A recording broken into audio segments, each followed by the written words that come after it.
नमस्कार दोस्तों, स्वागत है आपका हमारे चैनल पर जहां हम आपको शांति और ज्ञान से भरपूर कहानियां सुनाते हैं। आज की कहानी एक शिष्य की है जो गहन ध्यान में लीन था, लेकिन उसका मन हमेशा विचारों से भरा रहता था। वह अपने मन को शांत करने की बहुत कोशिश करता है, लेकिन नाकाम रहता है। अंत में वह अपने गुरु के पास जाता है और अपनी समस्या साझा करता है। गुरु उसे एक अनूठा उपाय बताते हैं।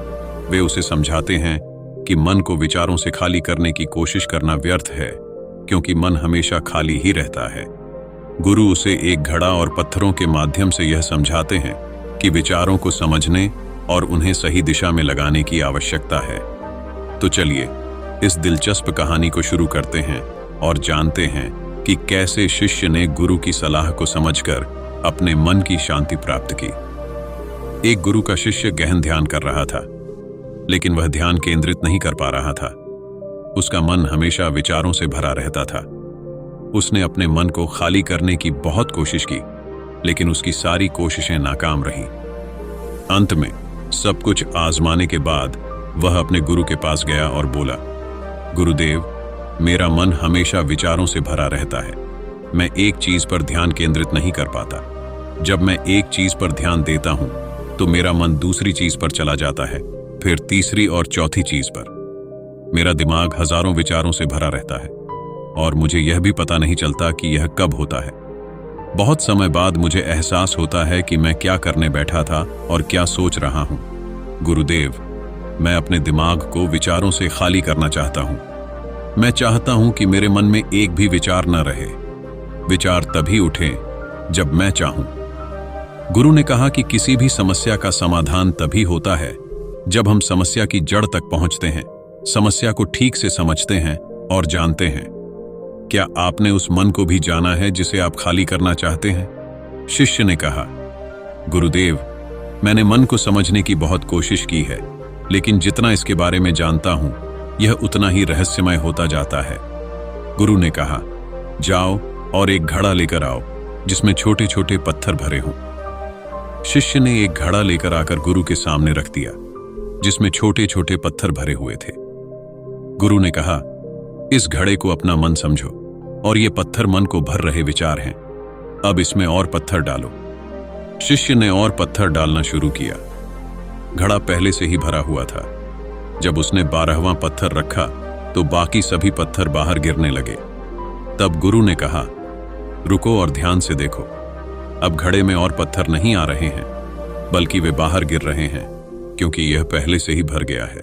इसमें अब और कोई पत्थर नहीं आ सकता। अगर आप और पत्थर डालना चाहते हैं तो पहले अंदर से कुछ पत्थर बाहर निकालने होंगे। शिष्य ने तुरंत कहा, गुरुदेव, मैं समझ गया कि आप क्या कहना चाहते हैं। गुरु मुस्कुराए और कहा, पहले पूरी बात समझो और फिर अपने मन को खाली करो। गुरु ने समझाया कि हमारा मन इस घड़े के बिल्कुल विपरीत है। तुम घड़े को पत्थरों से भर सकते हो, लेकिन मन को विचारों से नहीं भर सकते। मन हमेशा खाली रहता है। शिष्य ने कहा, गुरुदेव, मुझे समझ नहीं आ रहा। अगर मन हमेशा खाली रहता है तो हम उसे खाली करने की कोशिश क्यों करते रहते हैं? इसकी क्या जरूरत है? गुरु ने कहा, इस घड़े से एक एक करके सारे पत्थर निकालो। शिष्य ने वैसा ही किया और घड़े से एक एक पत्थर निकालता रहा और अंत में घड़ा खाली हो गया। गुरु ने कहा, देखो, तुमने एक एक पत्थर निकाला, यह घड़ा खाली हो गया है। अब आप इस घड़े में कोई भी पत्थर डाल सकते हैं, दूसरा पत्थर डाल सकते हैं, या फिर वही पत्थर दोबारा डाल सकते हैं। आप इसे आधा भर सकते हैं या फिर पूरा भर सकते हैं। शिष्य ने कहा, गुरुदेव, मैं भी ऐसा ही हूं। मैं समझा रहा हूं कि मन को खाली करना है। ये तो पत्थर हैं, इन्हें आसानी से निकाला जा सकता है और घड़ा खाली किया जा सकता है, लेकिन मैं अपने मन को कैसे खाली करूं? गुरु ने कहा, इस खाली घड़े में एक पत्थर डालो और 2 पत्थर निकाल लो। शिष्य ने कहा, ऐसा कैसे हो सकता है? जब इस घड़े में एक पत्थर होगा तो एक ही पत्थर निकलेगा, फिर 2 पत्थर कैसे निकल सकते हैं? गुरु ने कहा, चलो ऐसा करो, इस घड़े में 2 पत्थर डालो और 4 पत्थर निकाल लो। शिष्य ने कहा, गुरुदेव, यह कैसे संभव हो सकता है? यह कोई जादुई घड़ा नहीं है जिसमें 1 डालो तो 2 निकलेंगे, या फिर 2 डालो तो 4 निकलेंगे। गुरु ने कहा, यह घड़ा जादुई नहीं है, लेकिन तुम्हारा घड़ा अर्थात तुम्हारा मन जादुई है। अगर तुम इससे एक विचार निकालोगे तो इसके पीछे दो विचार होंगे। जब तुम उन दो विचारों को पकड़ते हो तो उनके पीछे चार विचार और उभर आते हैं। ये कभी खाली नहीं रहता। यह मन का मोह है कि सब कुछ है, लेकिन कुछ भी नहीं है। शिष्य ने कहा, गुरुदेव, मैं समझ गया आप क्या कह रहे हैं, लेकिन क्या मैं हमेशा अपने विचारों के जाल में फंसा रहूंगा? क्या मन के मोह से बाहर निकलने का कोई रास्ता है? बिल्कुल नहीं। और जब आप उन चार विचारों को पकड़ते हैं तो उनके पीछे 16 विचार और उभरते हैं, जो एक लंबी विचारों की श्रृंखला बनाते हैं। आप कहीं नहीं रुकते, आप एक के बाद एक विचार पकड़ते रहते हैं। यह मिट्टी का घड़ा पत्थरों के घड़े की तरह है। यह भरा रहेगा, लेकिन आपका मन कभी भी भरा नहीं होता। हमारा दिमाग भी एक विचार के बाद हमारे लिए हजारों विकल्प खोल देता है और हम एक मुख्य विचार को छोड़कर उन हजारों विकल्पों में फंस जाते हैं। शिष्य ने कहा, मैं आपकी बात अच्छी तरह समझ गया हूं, लेकिन अब मुझे क्या करना चाहिए? मुझे मार्गदर्शन करें। गुरु ने कहा, मन के जाल में उलझने से बचें। मन को खाली करने का प्रयास न करें। अपना ध्यान इकट्ठा करें, एकाग्रता लाएं। जो भी काम कर रहे हैं उसे अंतिम मानकर करें, ताकि बाद में उसमें फिर से कुछ करने की आवश्यकता न महसूस हो।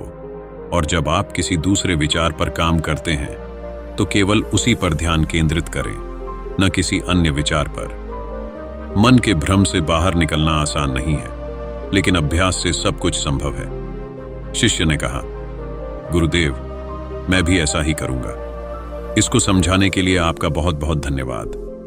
हम सभी अपने दिमाग को खाली करने की कोशिश करते हैं, जो सदैव उठते बैठते विचारों से परेशान रहते हैं। हम चाहते हैं कि ये विचार कहीं चले जाएं और हम शांत हो जाएं, लेकिन हम इन विचारों से भागने की कोशिश करते हैं तो वे और अधिक शक्तिशाली हो जाते हैं। हम अपने आप को शांत करने के लिए विचारों का उपयोग करते हैं, और ये विचार उन्हीं विचारों से जुड़े होते हैं जिन्हें हम छोड़ना चाहते हैं। इसलिए ये विचार इतनी शक्तिशाली हैं। जब आप न सोचना चाहते हैं तो क्या आप शांत रह सकते हैं? यह संभव है जब आप शांत रहने की कोशिश करना बंद करते हैं और अपनी समस्या का समाधान करने पर ध्यान देते हैं, एकाग्रता लाते हैं और समझते हैं कि समाधान सोचने से होता है, चिंता से नहीं। गुरु ने कहा, इस मिट्टी के बर्तन को आधे पत्थरों से भर दो। शिष्य ने वैसा ही किया। फिर गुरु ने कहा, अब इन पत्थरों में से एक पत्थर चुनो और उसमें से एक छोटी सी मूर्ति बनाकर मुझे दो। मुझे पता है कि तुम एक कुशल कलाकार हो। जब शिष्य ने 11वां पत्थर निकाला और उसे तराशना शुरू किया तो उसे एहसास हुआ कि यह पत्थर अच्छा नहीं है। तो उसने घड़े से दूसरा पत्थर निकाला, लेकिन वह पत्थर भी उसे पसंद नहीं आया। फिर उसने तीसरा पत्थर निकाला, लेकिन उसका रंग उसे पसंद नहीं आया। अंत में उसने चौथा पत्थर निकाला, लेकिन उसमें एक दोष पाया। इस प्रकार उसने लगभग सभी पत्थर घड़े से बाहर फेंक दिए। उसे ऐसा करते देख गुरु ने कहा, यह वही पत्थर है जिसे तुमने पहली बार निकाला था। इसे समझकर केवल उसी पत्थर की खोज करो, क्योंकि तुम्हारे पास कोई दूसरा पत्थर नहीं है। तब शिष्य ने उसी पत्थर को खोजना शुरू किया और उससे अपने गुरु की एक बहुत ही सुंदर मूर्ति बनाई और अपने गुरु को भेंट दी और कहा, बहुत सुंदर, इस पत्थर से मूर्ति बनाई जा सकती है। मैं इसका विचार भी नहीं कर सकता था। गुरु ने कहा, जब कोई दूसरा विकल्प नहीं होता तो हम अपनी सारी ऊर्जा उसमें लगा देते हैं और उसे सर्वश्रेष्ठ बना देते हैं। जब अन्य विकल्प होते हैं तो हम सिर्फ पत्थर चुनते रहते हैं। मान लो मूर्ति नहीं बनाई गई है। और शिष्य ने गुरु की बात को गहराई से समझ लिया। उसने सीखा कि विचारों से भागना नहीं, बल्कि उन्हें स्वीकार करना और सही दिशा में लगाना ही सच्ची शांति की कुंजी है। शिष्य ने नियमित अभ्यास करना शुरू किया और धीरे धीरे अपने मन को समझने लगा। उसने पाया कि विचार आते हैं और जाते हैं, लेकिन वह उन पर ध्यान केंद्रित करके अपने मन को शांत रख सकता है। गुरु की सिखाई हुई विधि से उसने अपने जीवन में एकाग्रता और शांति को पुनः प्राप्त किया। अंत में शिष्य ने महसूस किया कि मन को खाली करने की बजाय उसे सही तरीके से समझना और संभालना ही महत्वपूर्ण है। उसने यह भी जाना कि विचारों को रोकना नहीं, बल्कि उन्हें स्वीकार करना और उनसे सीखना ही सच्ची ज्ञान और शांति का मार्ग है। इस कहानी से हमें यह शिक्षा मिलती है कि मन को समझना और उसे सही दिशा में लगाना ही सच्ची शांति प्राप्त करने का मार्ग है। धन्यवाद दोस्तों। आशा है कि आपको यह कहानी पसंद आई होगी। अगर आपको यह वीडियो पसंद आया हो तो कृपया लाइक, शेयर और सब्सक्राइब करना न भूलें। फिर मिलेंगे एक और नई कहानी के साथ। तब तक के लिए शांति और सुख की कामना। नमस्कार।